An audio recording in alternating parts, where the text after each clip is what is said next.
So you're a content creator, and you want to know, how do I make my video look like this when I start out like this? Ugh, horrible.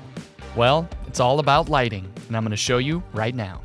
When you light a video, it's a good idea to start with just one light on, which is what I have here. Now, this could be natural light if you have a window in your room, but I don't, so I have my Chauvet CastPanel on, and this is my key light. You want to spend a lot of time on your key light and make it look as good as possible before you move on to the other lights. Now, once you get the intensity and the temperature of your key set right, you still might be looking at yourself and think, this doesn't look good, I don't like these shadows. So you might have a little bit of a temptation to move the light above the camera.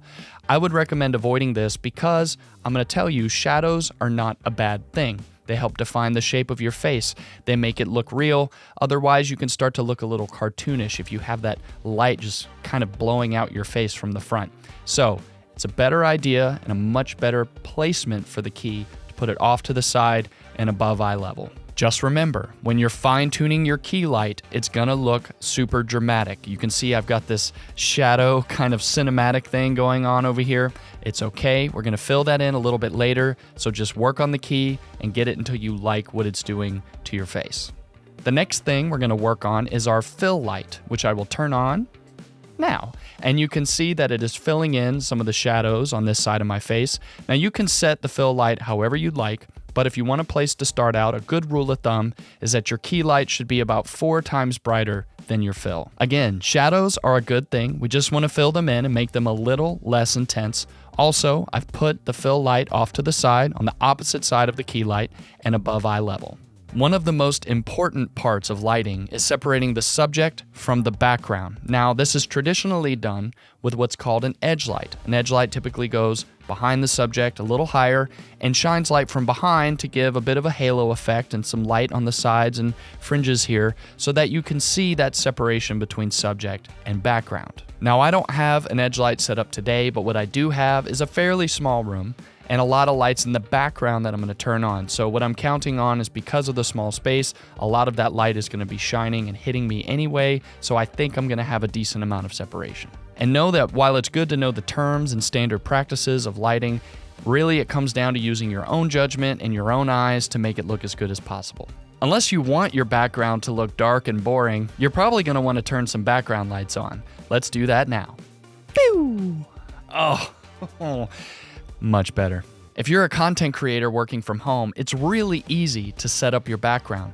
You can start with things you already have, like simple furniture and lamps and light bulbs, but then it's a good idea to pick up some RGB lights to add a splash of color. For this space, I'm using 2 Chauvet CastTubes, 1 in each corner. These are really nice. They're battery powered. They charge up quickly, last a long time.